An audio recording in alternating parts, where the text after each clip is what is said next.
پہنچاؤ گے، تم نقصان پہنچاؤ گے مجھے۔ اب جو ہے آپ کے ارشاد کا مطلب یہ تھا، آپ نے جو قرآن پاک میں جو موجود ہے، مجھے اللہ تعالیٰ نے روشن دلائل عطا فرمائے ہیں اور اس نے مجھے اپنی رحمت سے نوازا ہے، اسی لیے میں تم پر مہربانی کر رہا ہوں اور تمہیں راہ حق کی ہدایت کے لیے پیغامات پہنچا رہا ہوں، جس میں تمہاری کامیابی ہے۔ تم اپنی بے عقلی کی وجہ سے جس باطل راہ پر میری معاونت چاہتے ہو تو اس میں اللہ تعالیٰ کی نافرمانی ہے۔ تم یہ چاہتے ہو کہ میں تمہاری اللہ تعالیٰ کی نافرمانی کر کے تمہارے مقصد میں کامیابی حاصل کر، تمہارے مقصد میں چلنے کے لیے اور تمہارے مشن پر کام کروں، تمہاری مدد کروں، تو یہ تو اس میں رب کی مرضی نہیں، لہٰذا جو ہے اللہ کی نافرمانی ہے اور اللہ تعالیٰ کی نافرمانی میں خسارہ ہے۔ تو اب جو ہے قوم نے یہ کہا، قوم کا رد عمل یہ تھا جسے قرآن پاک نے بیان کیا کہ انہوں نے کہا کہ ہم نے برا شگون لیا تم سے اور تمہارے ساتھیوں سے، یعنی جب جناب صالح علیہ الصلوۃ والتسلیم بھیجے گئے اور قوم نے انہیں جھٹلایا تو اس کے باعث جو ہے ان پر بارش رک گئی۔ یہی سیم حال، یہی سیم کنڈیشن جناب ہود علیہ الصلوۃ والتسلیم کی قوم پر تھا کہ بارش روک لی گئی اور زمانوں تک بارشیں نہیں ہوئی، قحط سالی ہو گئی، لوگ بھوک مری کا شکار ہو گئے۔ انہوں نے حضرت صالح علیہ السلام جب جس درمیان میں آئے تو یہ سوچ رہے تھے کہ ایسا ہے کہ صالح علیہ السلام آئے ہیں، لہٰذا جو ہے ان کی آمد سے تمام معاملات اچھے ہو جائیں گے، انہوں نے اپنے طریقے سے تخمینہ لگایا تھا۔ تو اب آپ آئے تو اسے انہوں نے کیا سمجھا کہ بدشگونی سمجھا، یعنی آپ آئے اسی لیے سب ہو رہا ہے، قحط سالی آپ کی وجہ سے پڑی ہے، ایسا ان لوگوں نے جو ہے وہ اپنا عقیدہ، اپنا مزاج بنا لیا۔ آپ نے قوم کو جواب دیا کہ ایسا ہے کہ قال طائرکم عند اللہ بل انتم قوم تفتنون، کہ حضرت ابن عباس فرماتے ہیں کہ صالح علیہ السلام کے اس ارشاد کا مطلب یہ ہے کہ یہ بدگمانی جو تم میرے تعلق سے بدگمانی کرتے ہو، بدشگونی اختیار کیے ہوئے ہو، اور جو تم اپنے فیصلے کر رہے ہو میرے تعلق سے کہ یہ آدمی ایسا لگتا ہے کہ نیک شگون نہیں ہے، اس کے آنے کی نحس ہے کہ ہم پریشان ہیں، تو ایسا ہے۔ حضرت صالح فرماتے ہیں کہ یہ بدشگونی جو تمہارے پاس آئی ہے یہ تمہارے کفر کی وجہ سے اللہ کی طرف سے آئی ہے، تم اللہ کے ساتھ کفر کرتے ہو، کفران نعمت کرتے ہو، اللہ کے علاوہ کسی اور کو معبود بنائے ہو، لہٰذا اس کی وجہ سے آ رہی ہے، اور تم فتنے میں مبتلا ہو۔ تمہارا اپنے باطل دین کو صحیح سمجھنا، بت پرستی پر قائم رہنا، یہ در حقیقت تمہارے لیے فتنہ ہے۔ تم جن چیزوں کو عقیدہ بنائے ہو یہ غلط ہے، لہٰذا یہ جو عقیدہ تم نے بنایا ہوا ہے یہ فتنہ ہے، اسی کو جو ہے وہ تم نے سب کچھ سمجھ بیٹھا ہے، اس لیے یہ جو مصیبت آ رہی ہے، پریشانی آ رہی ہے، وہ تمہارے اپنے کرتوت کے بنیاد پر آ رہی ہے۔ حال یہ ہوا کہ قوم نے آپ کو جو ہے ان بدشگونی کی بنیاد پر، قحط سالی اور دیگر بارش نہ ہونے کی بنیاد پر قوم نے یہ کہا کہ ایسا ہے کہ آپ جادوگر ہیں، جسے قرآن پاک نے بیان کیا کہ قالوا انما انت من المسحرین، انہوں نے کہا کہ تم پر جادو کیا ہوا ہے، جادوگر نہیں، تم پر جادو کیا ہوا ہے۔ جادوگر یہ ہوتا ہے کہ جو سحر کرتا ہے، آپ پر کسی نے سحر کر دیا ہے، اسی لیے جو ہے تم اس طریقے کی فضول کی باتیں تم کر رہے ہو اور تم پر جادو کیا ہوا ہے، تمہاری عقل ٹھکانے نہیں ہے۔ یہ قوم نے یہ باتیں پیش کی، یعنی تم پر بار بار کثرت کے ساتھ جادو کیا گیا ہے، اسی لیے تمہاری عقل سلامت نہیں رہی، تم ہمارے ساتھ بے وقوفی کی باتیں کر رہے ہو، ہم اپنے آباء و اجداد کا دین چھوڑ دیں، ہم اپنے آباء و اجداد کا دین چھوڑ دیں، اپنے آباء و اجداد کے دین پر ہم نہ چلیں، ہم کے برخلاف تمہارے دین نہیں ہے، آپ متکبر ہیں۔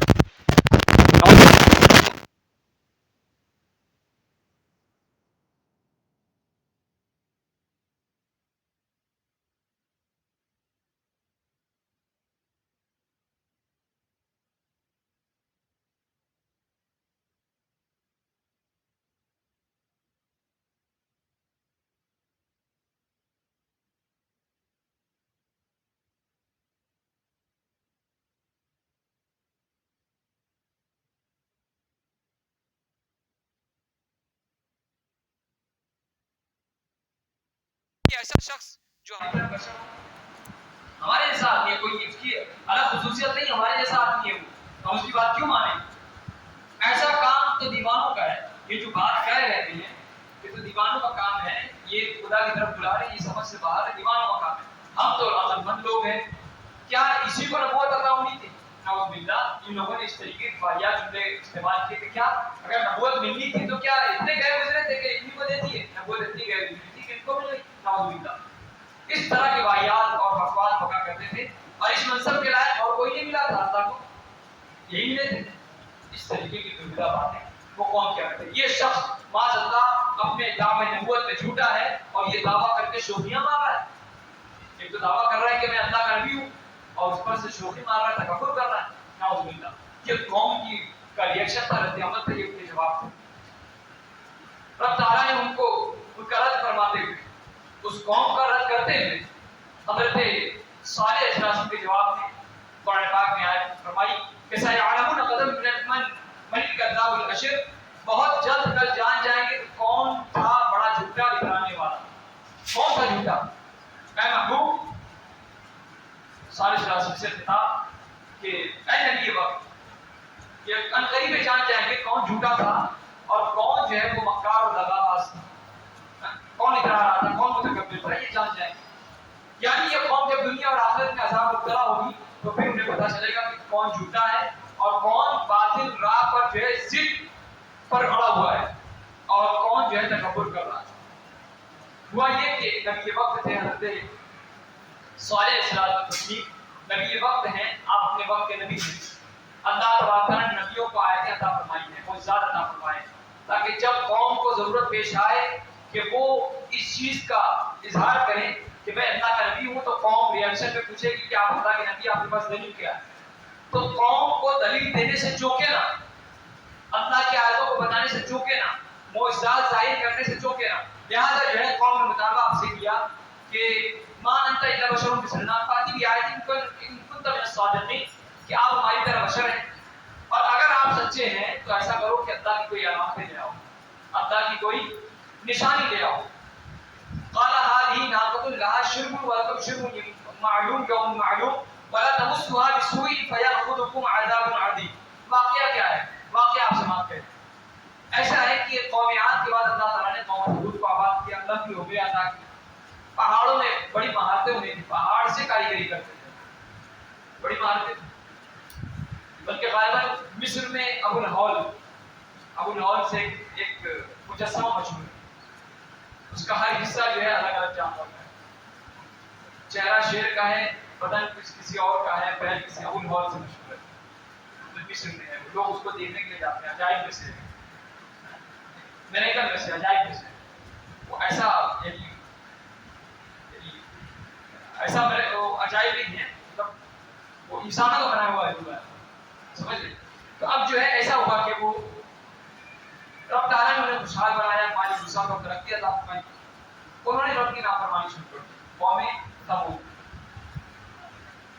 زمین میں فساد برپا کرنا شروع کر دیا، تو اللہ تعالیٰ نے ان کی طرف حضرت صالح علیہ السلام کو بھیجا، جو ان کے قبیلہ اشراف کے قبیلوں میں سے ایک تھے، اچھے لوگوں میں سے تھے حضرت صالح علیہ السلام۔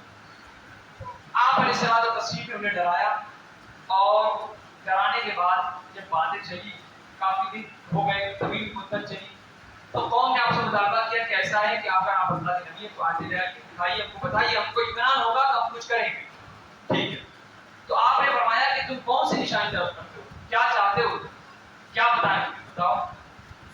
انہوں نے کہا کہ تم ہمارے ساتھ ہماری عید کے پروگرام میں شہر سے باہر ہمارے ساتھ چلنا، ہم اپنے معبودوں سے دعا کریں گے عید کے دن، ایسا کرتے ہیں ہم سب چلتے ہیں، شہر سے باہر تمہیں بھی چلنا ہوگا، شہر سے باہر ہم اپنے معبود، ان کے جو معبودان باطل شہر سے باہر کہیں وہ اپنا بنائے ہوں گے عبادت خان، ہم چل کے اپنے معبودوں سے دعا کریں گے، اس دن جو کچھ ہم کو مانگنا ہے، منت سماجت کرنی ہے، ہم کریں گے، اور تم بھی اپنے معبود سے دعا کرنا۔ حضرت صالح علیہ السلام نے کہا کہ ہم بھی اپنے معبود سے دعا کریں گے، تم بھی اپنے معبود سے دعا کرنا، جس کی دعا قبول ہو گئی اس کے تابعداری میں ہم سب ہو جائیں۔ تمہاری اگر دعا قبول ہوتی ہے تو ہم تمہاری تابعداری میں آ جائیں گے، ہم تمہارے ساتھ رہنے لگیں گے، اور اگر ہماری دعا قبول ہوئی تو تمہیں ہمارے ساتھ آنا ہوگا۔ یہ شرط ہو رہی ہے، کنڈیشن رکھا گیا، بات چل رہی ہے۔ آپ علیہ السلام کے ساتھ شہر سے باہر تشریف لے کر ان کے ساتھ آتی گئے اور بڑھتے گئے۔ انہوں نے اپنے بتوں سے دعا کی، دعا قبول نہیں، دعا قبول نہیں، وہ تو دعا قبول ہو کی تو کوئی سچائی نہیں ہے, کہاں سے دعا قبول.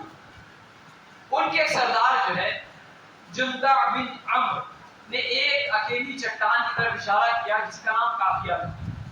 اس نے کہا کہ اس چٹان سے ایک اونٹنی نکالو جو حاملہ ہو, اونٹنی بھی ہو حاملہ بھی ہو. اگر تم نے ایسا کر دیا تو ہم تمہاری تصدیق کریں گے کہ ہاں تم اللہ کی تم میں سے ایک شخص نے کہا.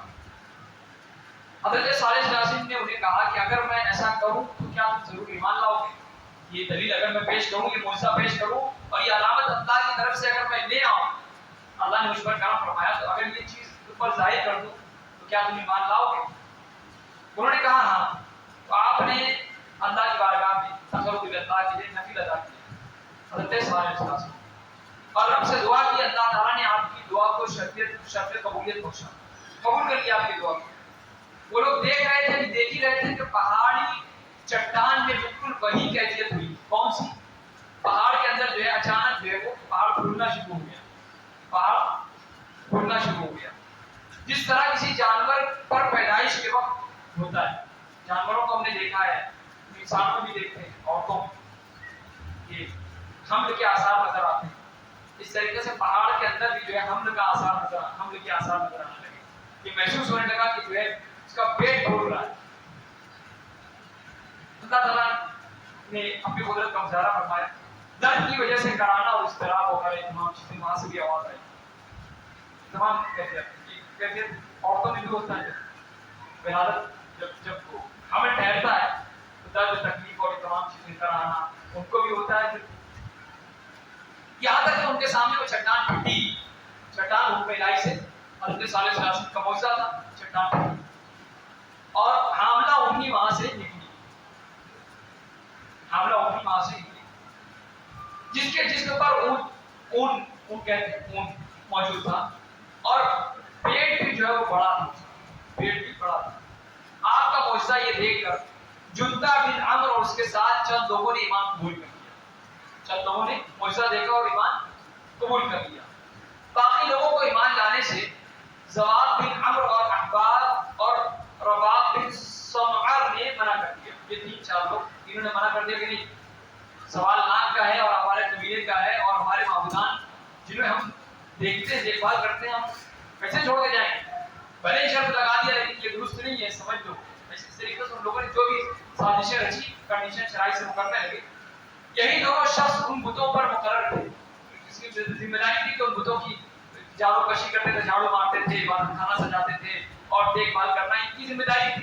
ظاہر سی بات ہے کہ اگر یہ اس کے خلاف نہیں بولیں گے, ایک خدا کے خلاف نہیں بولیں گے تو ان کا بھی تو پتہ صاف ہو جائے گا, ان کے بھی تعامل بھی بدل جائے گی. کرے تو کیا کرے؟ بہرحال یعنی بت خانہ کے یہ لوگ ذمہ دار تھے. اور تیسرا شخص رباب بن سمعر کا کاہن تھا.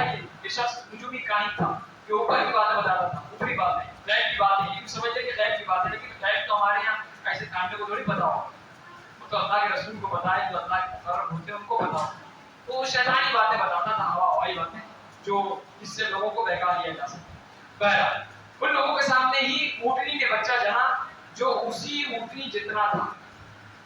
پہاڑ میں حمل کی کیفیت آئی, وہ پہاڑ پھٹا اونٹنی کی. اس اونٹنی کو خصوصیت یہ تھی کہ وہ حمل سے تھی, اور اس اونٹنی کا حال یہ تھا کہ جیسے ہی اس اونٹنی کا باہر آنا ہوا, اس اونٹنی نے بھی بچہ دی, تو وہ بچہ جو ہے اسی اونٹنی کے برابر تھا. تعجب والا تعجب تھا, مزید ہے تعجب پر تعجب ہے کہ بھائی اونٹنی بچہ دے گی تو بچہ چھوٹا ہوگا, دھیرے دھیرے رفتہ رفتہ بڑا ہوگا وہ.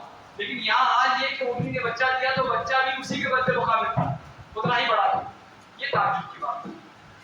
پر چونکہ صالح العظیم نے رب کے حکم سے بیان کر دیا تھا کہ ایک دن, یہاں پر قرآن پاک میں جو ہے وہ جس کا ذکر موجود ہے کہ حضرت صالح العظیم نے قوم سے کہا تھا کہ ایسا ہے کہ میں جو ہے اونٹنی کا جب ان لوگوں نے مطالبہ کیا تو انہوں نے کہا کہ اس کے کھانے پینے کا انتظام بطور خاص اونٹنی کو پینے کا انتظام جس جگہ ہوگا اس دن باری لگا دی جائے کہ جس دن میری اونٹنی یعنی اللہ کی وہ اونٹنی جو معجزے کے طور پر ظاہر ہوئی ہے, جس دن وہ پیے گی اس دن اور کوئی جانور نہیں پیے گا, اور جس دن اور جانور اور دیگر لوگ پییں گے تو اس دن یہ ہماری اونٹنی نہیں پیے گی. باری لگا دی گئی اور سب معاملہ طے تھا. چونکہ ہم لوگوں نے مطالبہ معجزے کا کر لیا تھا, ہم لوگوں پر مصیبت نہیں, حقیقت یہ تھا اور وہ مصیبت ان سے برداشت نہیں ہو گئی. کیا ضرورت تھی جب تمہیں برداشت نہیں ہوتے تو مطالبہ کیوں کیا موسیٰ کا؟ اب لو جھیلو، اب لو جھیلو. کرنا کیا؟ دیکھ ایک دن جو ہے پانی پینے کی باری اونٹنی کی ہوگی اور ایک دن تمہاری اور تمہارے جانور اور باقی جنگلی جانور اور پرندوں. ایسا ہوگا. اونٹنی اپنے بچے کے ساتھ جنگل میں چلتی تھی. اپنی باری کے دن اونٹنی اور اس کے بچے سارا پانی پی جاتے تھے. ایک تھوڑا بھی پانی بچتا نہیں. یعنی کنویں میں منہ رکھتی اور اٹھاتی اس وقت جب پانی ختم ہو جاتا پورا پانی. اور اس کا حال یہ تھا اس اونٹنی کا کہ وہ اتنا زیادہ دودھ دیتی تھی کہ لوگ پیتے اور اپنے برتن بھر لیتے. اور اونٹنی کا حال یہ تھا کہ اونٹنی گرمیوں میں وادی کے ظاہری حصے میں چلتی تھی. وادی جو تھی بڑی وادی تھی، اس کا جو اوپری حصہ تھا ظاہری حصہ اس میں چلتی تھی. تو اونٹنی کو دیکھ کر اس اونٹنی کو دیکھ کر اور دیگر جانور جو ہے وہ نشیبی حصے میں چلے جاتے تھے، اندر کے حصے میں. وہ باہر کے حصے میں ہوگی، جہاں وہ چلتی تھی وہاں یہ نہیں اور جہاں یہ چلتے تھے وہاں وہ نہیں. اس طریقے سے تھا. تو جب وہ اوپری حصے میں چلتی تھی تو یہ نشیبی میں چلے جاتے تھے نیچے حصے میں. اور ٹھنڈی کے دنوں میں جو ہے اونٹنی نشیبی حصے میں چلتی تھی نچلی حصے میں. تو ان کے جانور بھاگ کر وادیوں کے بالائی حصے میں آ جاتے، اوپری حصے میں آ جاتے تھے. انہیں اس صورتحال میں بڑی مشکلات پیش آ رہی تھی، درپیش آ رہی تھی کہ کریں کیا کریں. اب تو ہم نے مصیبت نہیں، اب کیا کریں؟ ہم سے کچھ برداشت ہو نہیں رہا، سمجھ میں نہیں آ رہا کہ کیسے چلے گا سسٹم. بس خالی انگلیوں کا دور دورہ ہے، اس کے علاوہ اس دن کسی کی نہیں چلے گی. بھائی مطالبہ کیوں تو جھیلو. تو اب جو ہے انہوں نے جو ہے وہ تنگ آ کر بیزار ہو کر جو ہے انہوں نے کیا کہا ہے، فیصلہ کیا کہ ایسا ہے کہ یہ اس کو اونٹنی کو راستے سے ہٹاتے ہیں، بہت بڑے درد سر کرتے ہیں. اور حضرت صالح علیہ السلام نے وقت میں خداوند نے اس سے وعدہ کیا تھا کہ اگر اللہ کا معجزہ ظاہر ہوگا تو تمہیں جو ہے اس اللہ کے معجزے کا احترام کرنا ہوگا، اس سے غلط ارادہ نہیں کرنا. ان لوگوں نے غلط ارادہ کر دیا اور یہ ہوا کہ اونٹنی کو ختم کر دیا. انہوں نے فیصلہ کر لیا کہ اسے مار دیا جائے تاکہ ہم اس سے نجات حاصل کریں. اب ہوا یہ کہ فَكَذَّبُوهُ فَعَقَرُوهَا، قرآن پاک میں بیان کیا کہ تو انہوں نے آپ کی تکذیب کی اور اونٹنی کو جو ہے وہ ذبح کر. صالح علیہ السلام نے انہیں پہلے بتا دیا تھا کہ اس اونٹنی کو برائی میں مت کرنا، برائی کے ارادے سے مت کرنا ورنہ تم عذاب میں مبتلا ہوگے. لیکن وہ باز نہیں آئے. جب اونٹنی کو انہوں نے ذبح کر دیا تو آپ نے انہیں کہا کہ اب رب کا عذاب قریب آ چکا ہے، رب کا عذاب قریب آ چکا ہے. اور پھر اس کے بعد جو ہے حضرت صالح علیہ السلام نے فرمایا کہ جب انہوں نے جو ہے اسے ذبح کر دیا تو صالح علیہ السلام نے کہا کہ اپنے گھروں میں 3 دن اور ٹھہر لو، یہ وعدہ ہے جھوٹا نہ ہوگا. 3 دن اور انتظار کرو، عذاب آنے والا ہے. تم نے جو وعدہ کیا تھا اس وعدے کے برخلاف تم نے کام کیا، لہٰذا رب کا عذاب آنے والا ہے. تم 3 دن بس انتظار کرو. اب 3 دن انتظار کرو. اب کیا ہوا؟ عذاب کا جب وہ سلسلہ شروع ہوا وہ 3 دن، تو حضرت صالح علیہ السلام نے انہیں ڈرایا کہ اب صرف 3 دن تمہیں اپنے گھروں میں رہنا ہے اور نفع حاصل کرنا، جتنا چاہتے ہو تمہیں جو بھی تم کو عیش و عشرت کرنی ہے کر. پھر عذاب میں مبتلا ہو جاؤ گے. تو قوم نے کہا کہ وہ 3 دن ہم پر کیسے گزریں گے، کیسا ہوگا ذرا بتاؤ. مذاق کر رہے ہیں، انہیں عذاب کی بھی فکر نہیں ہے کہ عذاب آنے والا ہے. عذاب میں بھی انہیں جو ہے مذاق شروع کیے. آپ نے کہا کہ پہلے جو ہوگا وہ پہلے دن تمہارے چہرے زرد ہو جائیں گے، پیلے پڑ جائیں گے. دوسرے دن لال ہو جائے گا اور تیسرے دن تمہارے چہرے سیاہ ہو جائیں گے، کالے ہو جائیں گے. پہلے دن پیلا، دوسرے دن لال، تیسرے دن کالا ہو جائے گا چہرہ. چوتھے دن تم پر عذاب آ جائے گا. یہ بات آپ نے حضرت صلی اللہ علیہ وسلم سے کہہ دیا. اگرچہ چہرے سیاہ ہو جانے پر انہیں عذاب کا یقین آ چکا تھا، لیکن جب تک علامات پر یقین نہیں آ رہا تھا اس وقت تک انہیں ایمان اور توبہ کی توفیق نصیب نہیں ہو سکتی. جب تک یہ معاملات ہوتے اور عذاب آتا تب تک انہیں توبہ کی توفیق ہی نہیں ملی. لہٰذا اب جب آخری وقت آ چکا ہے، ایسے وقت میں اگر کوئی توبہ کرے گا تو اللہ تعالیٰ ایسی توبہ قبول نہیں کرتا. اللہ کے دلیل اور اتمام حجت سے پہلے کوئی اگر توبہ کر لے تو اللہ تعالیٰ اس کی توبہ قبول کرتا ہے. جس طریقے سے فرعون نے دریائے نیل میں غرق ہوتے ہوتے توبہ کہا کہ آمنت برب موسیٰ و ہارون، میں ہارون اور موسیٰ کے رب پر ایمان لایا. اب کب بول رہا ہے کہ وہ ڈوب رہا ہے. اب پتہ کب سارا حصہ ڈوب چکا ہے، وہ ڈوبنے والا ہے. تو اب وہ کہہ رہا ہے ایسی صورت میں ایمان ناقابل قبول. اب تو اسے پتا ہے کہ میں جا رہا ہوں عذاب میں، تو ایسے وقت میں ایمان قابل قبول. تو یہ قوم کا یہی حال ہوا. اب جو ہے حال یہ ہوا کہ ان لوگوں نے آپسی مشورے سے یہ بات طے کی تھی کہ ایسا ہے کہ ہم لوگ جو ہے اونٹنی کو ذبح کرنے کے ختم کریں گے، اس کو قتل کر دیں گے، بہت من کی ہوئی ہے. یہ آپس میں ان لوگوں نے مشورہ کیا تھا. کیا ایک آدمی نے کہا، ایک آدمی کا کام تھا، اس نے اونٹ کو ذبح کیا تھا، اونٹنی.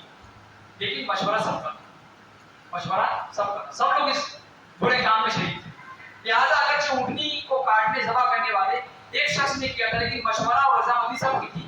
اس نے یہ کام کیا. اس لیے قرآن پاک میں فرمایا گیا کہ عذاب کے سب مستحق ہوئے.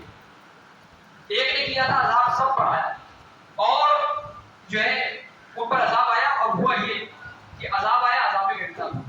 اب انہوں نے پلان یہ کیا کہ حضرت صالح اسلام کو شہید کر دیں گے، اونٹ سے بس نہیں ہوگا.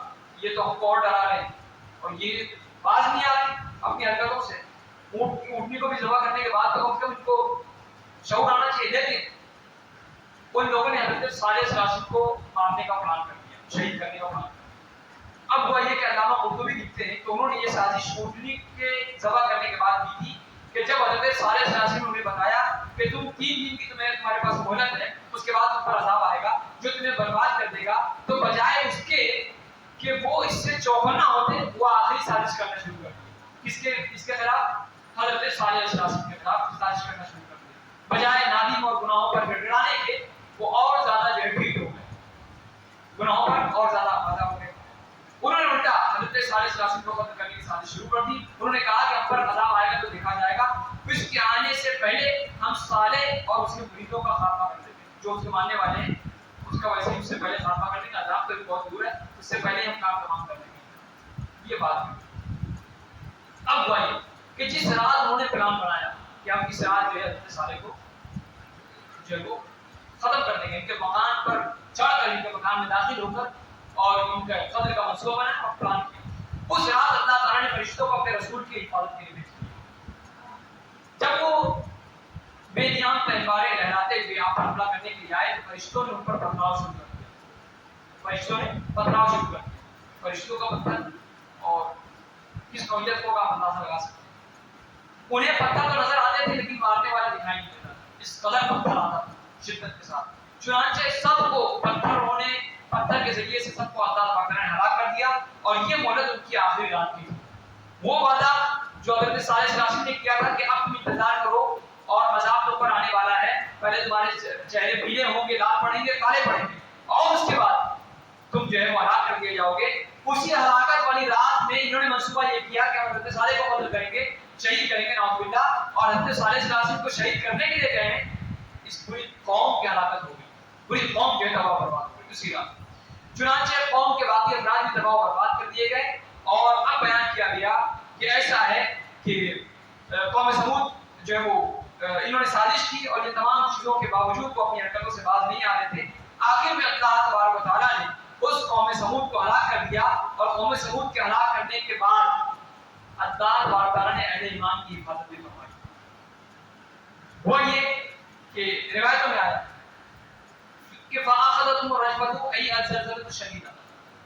سخت زلزلے آئے. اور زلزلے کی کیفیت یہ تھی کہ روایتوں میں بیان کیا گیا کہ قوم سمود پر زمین کا شدید زلزلہ آیا تھا. اور اس زلزلے میں جو ہے آسمانوں کا عذاب سخت بجلی کی کڑک جیسی آ رہی تھی، یا جناب جبریل کی شدید ہولناک آواز تھی. جناب جبریل چلا رہے تھے، چیخ رہے تھے. اور حال یہ تھا کہ ان کے کان پھٹ جاتے. روایتوں میں آیا کہ وہ اگر وہ آواز سن لیتے چنگاڑ کو تو کان پھٹ کر جو ہے وہ اس طریقے سے وہ کان اور دماغ یہ تمام کیا انٹر ریلیٹڈ ہے سب کی نسیں، وہ سب پھٹ جاتے اور وہ وہیں کی اس طرح ہو جاتا. یہ حال تھا. اور روایت میں آیا کہ زلزلے آئے، شدید زلزلے آئے. اور ایک روایت میں کہ فَأَخَذَهُمُ الرَّجْفَةُ تو انہیں زلزلے نے آ دیا. اور ایک روایت میں آیا کہ وَالَّذِينَ وَأَخَذَ الَّذِينَ ظَلَمُوا الصَّيْحَةُ اور ظالموں کو چنگاڑ نے آ دیا. چنگاڑ سخت چنگاڑ کی وجہ سے کر گیا. تیسرا لفظ قرآن پاک میں آیا کہ فَأَمَّا ثَمُودُ فَأُهْلِكُوا بِالطَّاغِيَةِ. یعنی مسلم بات یہ ہے کہ اللہ تعالیٰ نے انہیں سخت آندھی طوفان اور زلزلوں کے ذریعے سے ہلاک کر دیا. یہ روایت ہے. اللہ تعالیٰ نے جہاں پر انہیں ہلاک کیا وہیں پر حضرت صالح اسلام کی اللہ تعالیٰ کی عظیم قدرت ہے کہ ایک ہی ملک میں، ایک ہی علاقے میں اور ایک ہی عذاب تھا. کفار کو اللہ تعالیٰ نے سخت زلزلے سے دوچار کیا، ہلاک کر دیا. لیکن اپنے نبی کے ساتھ ایمان لانے والے اور نبی ذرا سے بھی اللہ تعالیٰ نے تکلیف ہونے نہ دیا اور انہیں ذلیل و خوار کیا. کفار مشرکین کو اللہ تعالیٰ نے عزت سے نوازا، لیکن ایمان والوں کو اللہ تعالیٰ نے تباہی اور ہولناکی سے بچا لیا. مسلمانوں کو چاہیے کہ اس واقعے سے عبرت حاصل کریں اور اللہ تعالیٰ کے عذاب سے ڈرتے رہیں. اللہ تعالیٰ کی عظیم قدرت پر کامل ایمان لائیں. وہی ہماری حفاظت فرمانے والا ہے اور وہی ہمیں عزت اور جو ہے وہ بادشاہت عطا فرمانے والا ہے. وہی ہمیں عزت اور نعمتوں سے سرفراز فرمانے والا ہے. اللہ تعالیٰ نے ان تمام روایتوں میں ان تمام باتوں بے شمار باتیں پوشیدہ ہوتی ہیں سیکھنے والوں کے لیے، سمجھنے والوں کے لیے. انشاءاللہ موقع سے انشاءاللہ آپ سماعت کرتے رہیں گے. 2-3 دن جو باقی ہے کل کی گفتگو میں آپ سماعت کریں گے انشاءاللہ حضرت ایوب علیہ نبینا علیہ السلام کا واقعہ. اور اللہ تعالیٰ سب کو نیک توفیق عطا فرمائے. تو آنے گفتگو جو بھی خطا ہوئی پروگرام میں معاف فرمائے. استغفر اللہ ربی من واتوب الیہ. الحمدللہ رب العالمین. اللهم صل علی سیدنا مولانا محمد وبارک وسلم. صلاۃ و سلام علیک یا رسول اللہ صلی اللہ تعالی علیہ وسلم. مالک بادشاہ کریم کا سزا پروردگار عالم ظاہری پوشیدہ تمام تقریباتوں کو اپنی بارگاہ میں قبول فرما. برائیوں سے بچانے کی توفیق عطا فرما. پروردگار عالم اس ماہ مبارک کی خیرات عطا فرما اور ہم سب کو جہنم سے آزاد فرما. پروردگار عالم ہمارے دلوں میں جو نیک جائز تمنا ہے تمام جائز تمناؤں کو پورا فرما. ہماری پروردگار عالم آئندہ زندگی کو سابقہ زندگی سے گزشتہ زندگی سے بہتر فرما دے. پروردگار عالم ہم سب پر کرم فرما رہے فرما. معتکفین بیٹھے ہیں پروردگار عالم تیری رضا کی خاطر. پروردگار عالم کی دعاؤں کو قبول فرما. ان کی عبادتوں کو قبول فرما. ان کے جو بھی نیک جائز حاجات انہیں پورا فرما.